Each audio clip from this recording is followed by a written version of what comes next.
নমস্কাৰ।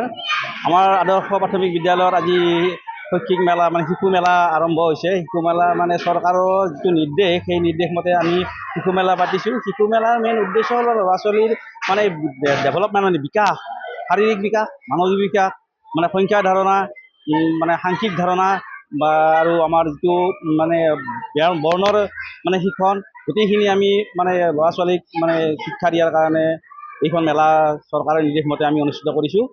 এই মেলাখনত অভিভাৱকসকলে, আমাৰ শিক্ষকসকলে গোটেইখিনিয়ে সহযোগ কৰিছে। আমাৰ বিদ্যালয়ৰ ক শ্ৰেণীৰ 32 জন ছাত্ৰ ছাত্ৰীয়ে অংশগ্ৰহণ কৰিছে।